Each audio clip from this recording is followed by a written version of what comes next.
Today, we are learning some new details following reports of Defense Secretary Pete Hegseth sharing some detailed military plans in a second Signal group chat that included his wife, a lawyer, and his brother. Multiple sources telling CNN Hegseth revealed strike plans against Houthi targets in Yemen, similar to what was shared in that other group chat, which came to light after the editor of The Atlantic was mistakenly added to it. We've also learned that Hegseth directly addressed the matter with President Trump during a phone call last night. Earlier today, the president defended Hegseth. He's doing a great job. It's just fake news. They just bring up stories. I guess it sounds like disgruntled employees. You know, he was put there to get rid of a lot of bad people, and that's what he's doing. So you don't always have friends when you do that. The revelation of a second Signal chat emerging as some of Hegseth's closest advisors, several of whom were fired last week, are warning that the Pentagon has become dysfunctional under Hegseth's leadership. Both Hegseth and White House Press Secretary Carolyn Leavitt railed against those accusations. This is what the media does. They take anonymous sources from disgruntled former employees, and then they try to slash and burn people and ruin their reputations. The president stands strongly behind Secretary Hegseth, who is doing a phenomenal job leading the Pentagon. And this is what happens when the entire Pentagon is working against you and working against the monumental change that you are trying to implement. With us now to talk more about this is John Bolton. He served as National Security Advisor during President Trump's first term. How bad do you think this is, I wonder, having his wife, his brother, his lawyer included on what sources describe as military plans of these Houthi strikes, similar to what came to light during that first Signal chat scandal?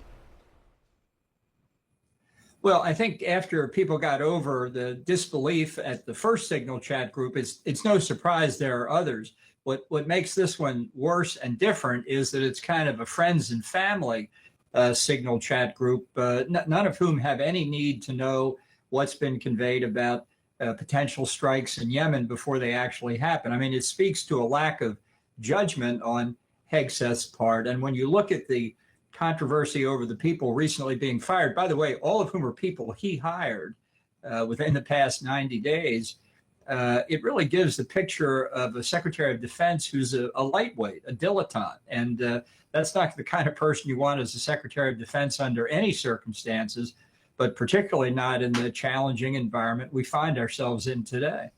Let's talk about some of those top aides who are gone. I think some of whom, were it not for Hegseth or someone like Hegseth being in the position he's in, would not have had the positions they had at the Pentagon. But Senior Advisor Dan Caldwell, Deputy Chief of Staff Darren Selnick, Chief of Staff to the Deputy Secretary of Defense Colin Carroll. What's the effect of departures at a high level like that? Well, as I say, I think he was responsible for hiring all of them. I mean, I think he had connections with them. He also lost his own chief of staff, who is either being fired or moved somewhere else in the Defense Department. I think what it says to the rest of that very big building and its partners around the world that they're just not serious in the Secretary of Defense's office. They don't have their act together managing a very small group of people. How's somebody like that ever going to lead the entire Pentagon? It's what you get when you don't really care about qualifications for jobs like that, when you're not picking people who are experienced, when your major qualification is personal fealty to Donald Trump. That's what he's got in Hegseth. That's why he's sticking with him. But it's not what you need to do the job. His chief of staff resigning from his position. We're waiting to see if he lands somewhere else at the Pentagon. But in a Politico op-ed, John Oliot, the former chief Pentagon spokesman who resigned last week, said that dysfunction is now a major distraction and that it's hard to see how Hegseth remains in his role for much longer. Do you think that Hegseth should step down? Well, by the way, Oliot is the fifth person in his inner circle who's now resigned. I think Hegseth should resign. I don't think he's going to. He may leave at some point because I think he's used up his bank account with Donald Trump. Trump doesn't want to have to waste his resources defending his people, and that's now what he's doing on Hegseth. But I think Trump is bound and determined not to show weakness, which is what he's worried he would do if he fires Hegseth or anybody else. So I think Hegseth has a shelf life of undetermined length, but it's not going to be much longer, would be my guess. 3 months, 4 months, something like that, likely. You hear the talking point. We just heard it from Hegseth, Leavitt, and Trump himself, which is that they're blaming people who are just upset that he's trying to implement institutional change. What do you think of that argument? Well, again, these 5 people are all people he brought in and who have said they're in favor of the change that he's trying to make. They just don't think he's qualified to do it.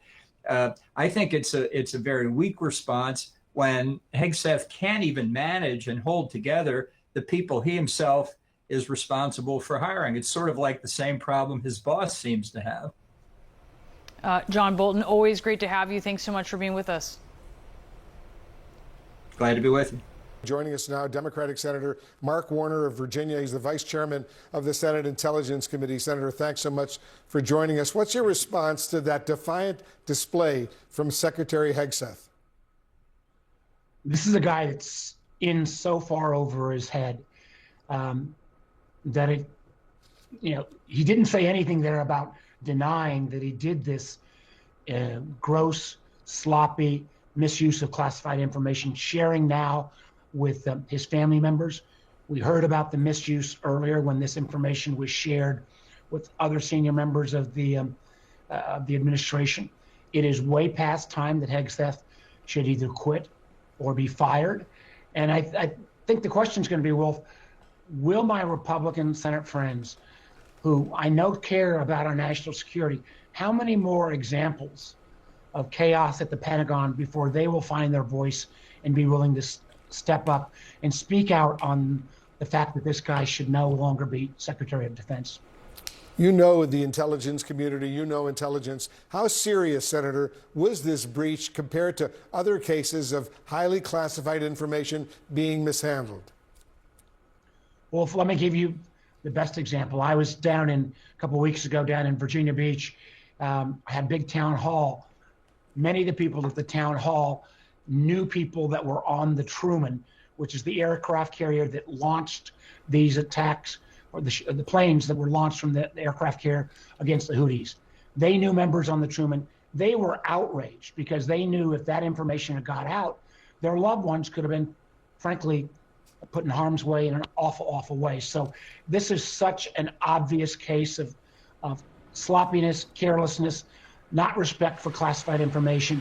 And this is what is happening, I fear, all across the IC, is this group of individuals come in, try to politicize our intelligence, and frankly, in many cases, have put leadership in place that's incompetent.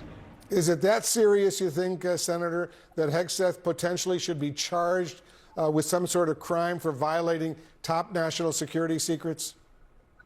I'll leave that for lawyers to make that determination.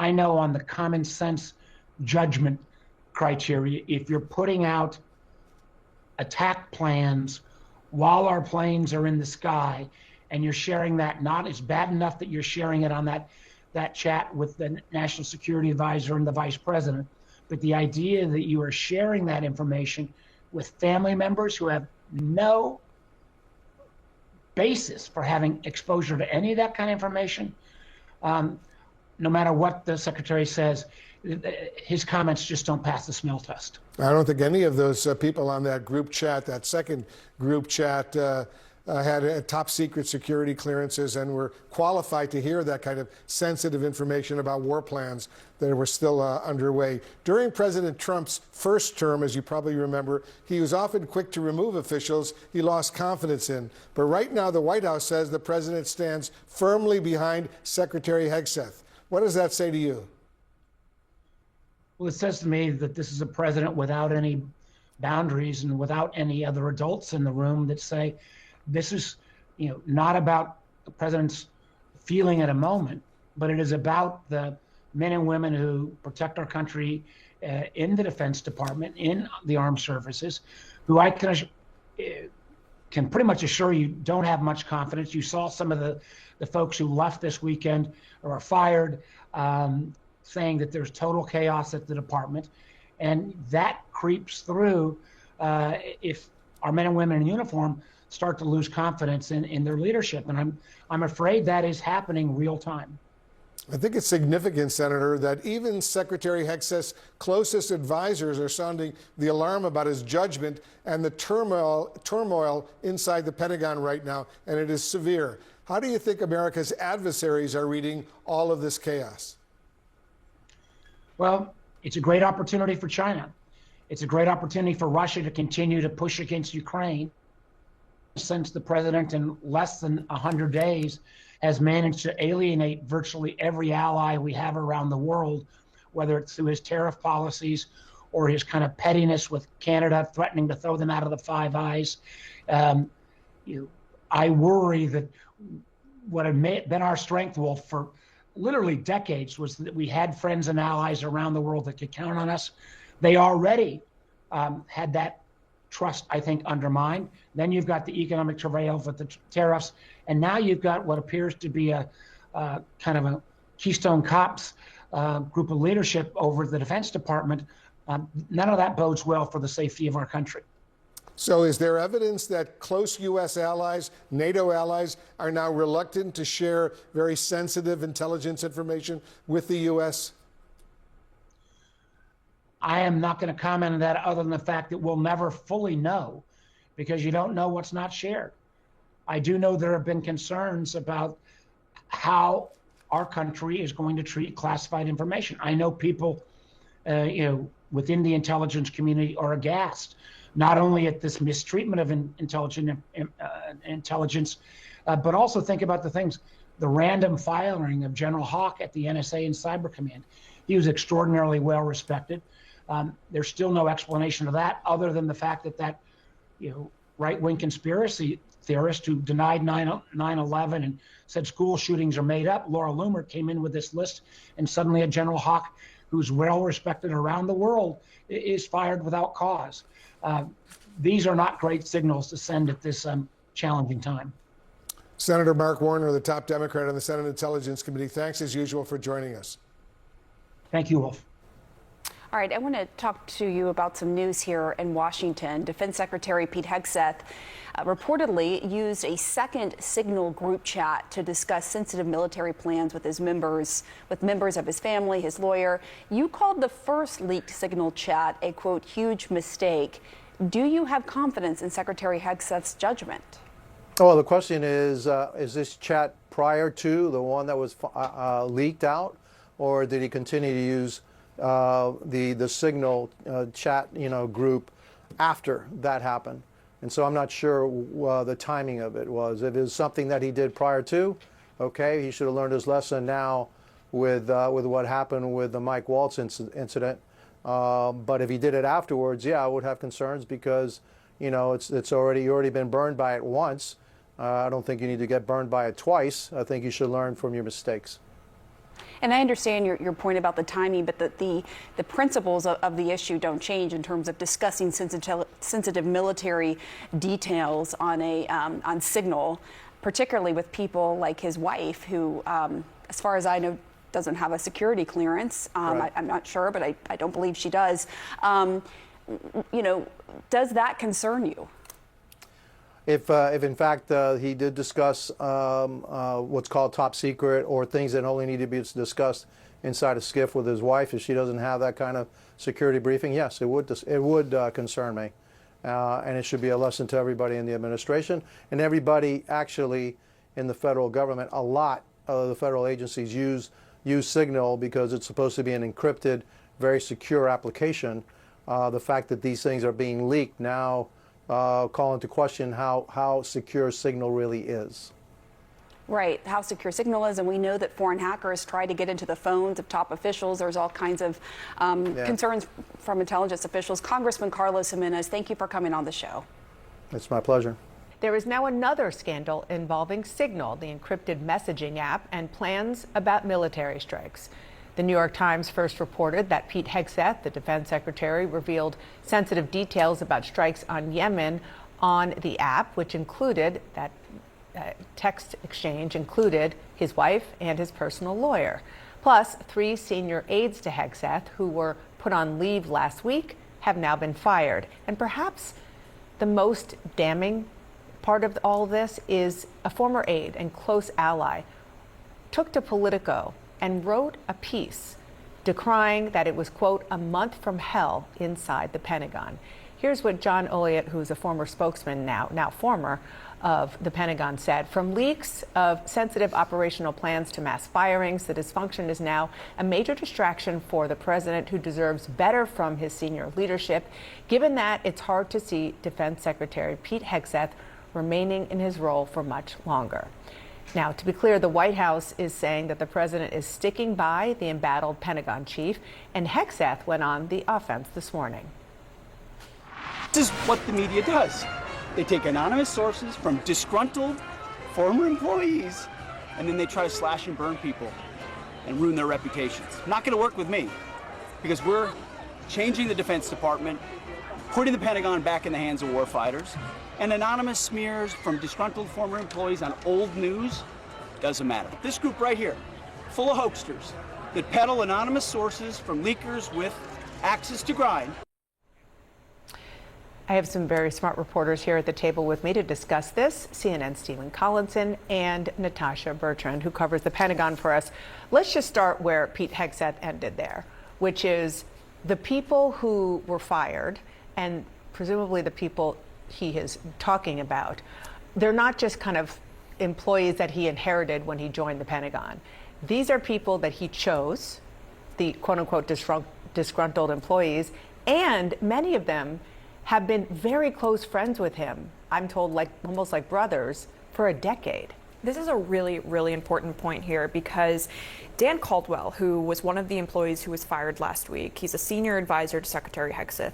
He has known and worked with Hegseth for about a decade now. They date back to the years working together at Concerned Veterans for America, which is a veterans organization. Same with the other individual who was fired that was part of Hegseth's inner circle, Darren Selnick, who was the deputy chief of staff at the Pentagon, also worked with him at Concerned Veterans for America. And so these are people that Hegseth brought on. These are people that he hired and brought into the Defense Department. The same goes with John Olliott, the person who wrote that op-ed last night, that scathing op-ed saying that the last 5 weeks or so at the Pentagon have been absolute chaos. This is really a message that they are trying to send here, in addition to the statement that was released by Dan Caldwell, by Darren Selnick, and by the third official who was fired last week, Colin Carroll, essentially saying that their character and their reputations have been slandered here, and that any notion that they have done something wrong by leaking information to the press, which is one of the rationales that we were given last week when it came out that they were fired,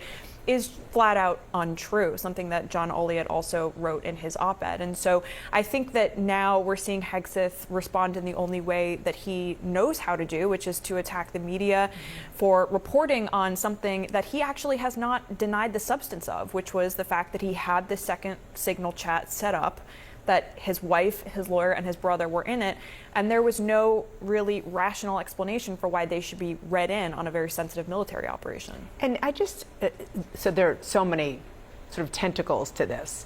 One, of course, and perhaps the most important, is what was this document? How sensitive was it? And the people on the text chain, whether they should have had access to it. But then the other is just chaos, dysfunction, whatever John Olliott, who also left on Friday, describes at the highest levels of the Pentagon. I mean, this is Game of Thrones, House of Cards, like, you know, pick your Washington show or some kind of palace intrigue that you would never think would happen in real life is happening real time. Right, and I think that you've got two dimensions here. You've got the political and the grave national security implications. What you saw there on that clip was the reason that Hegseth got picked in the first place, because he can do the defense, the theatrics. He was there at the Easter egg roll, performing in many ways the way that the president wanted to perform. That's right. When he picked him, using the classic Trumpian defense. It's the swamp against us, even though, as you were saying, the facts don't support that. On the politics of this, Trump for now is standing by him, but as we know in the past, that the president stands by people until he doesn't.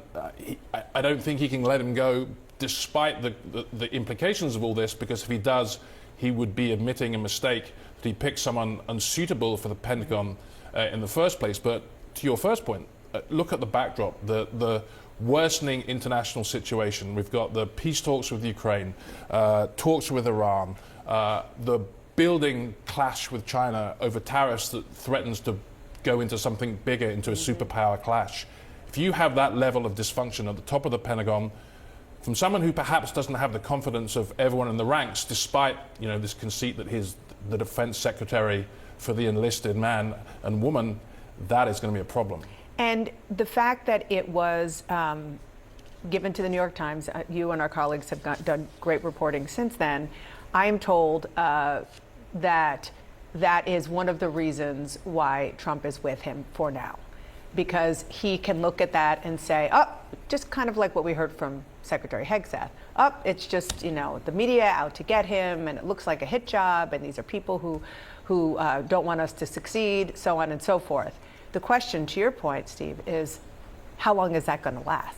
Yeah, I think that the question of how much patience the White House is going to have with Secretary Hegseth as things like this continue to come out is a really relevant one here, because it is true that the White House does not necessarily want to go through another confirmation hearing, right? It was very, very messy the first time around. It was very difficult to get Pete Hegseth through. They used a ton of political capital to do that. But at the same time, Hegseth keeps doing these things that make him look very amateurish and that are raising questions not only among people who were in his closest inner circle about his judgment, but also increasingly people in the White House who are saying, why does this keep happening? Why is this the second time that we're seeing this very sensitive classified national security information apparently being put into a signal messaging group? Yeah. And then sort of the broader question about the chaos well beyond the Pentagon and how things are going down. I just want to remind people, because it is like drinking from a fire hose, about just some of the other examples that have only happened over the past several days. The president's pick for acting IRS commissioner, he was ousted, I should say, just days after his appointment. The Trump White House apparently are blaming this whole confrontation that they're having with Harvard, which is now escalating because the president is doubling down, on a mistake that an official mistakenly sent the letter to Harvard in the first place with the threats. And then, of course, the Trump advisors, sort of what's going on behind the scenes, trying to take advantage of Peter Navarro's absence to push for a tariff pause, which was a great story by Josh Dawsey in the Wall Street Journal. Again, these are just examples in the past few days. Yeah, and at the beginning of the administration, a lot of people were talking about how this was different this time. It was planned. Trump had the people he wanted. He knew what he wanted to do, and that was true to some extent. The early rollout of all those executive orders was far more professional than it was during the start of the first Trump term. But now you're seeing administrations always reflect the person at the top, in my experience, and this is the way Trump has run his business, his life, his first administration, competing forces, and that is naturally going to sort of erode into this kind of chaos. When you're in the middle of an administration, it's often difficult to spot the turning points because the drama is so much. In this administration, the Trump era, that's even harder. But we could look back on some of the things that are going on now, and the president's impulsive imposition and then taking off of tariffs as it may be a motif for the entire term. Yeah, and the fact that he is just full speed ahead and they are going to make mistakes when you do that, and they are making mistakes. Thank you so much for your reporting. Appreciate it.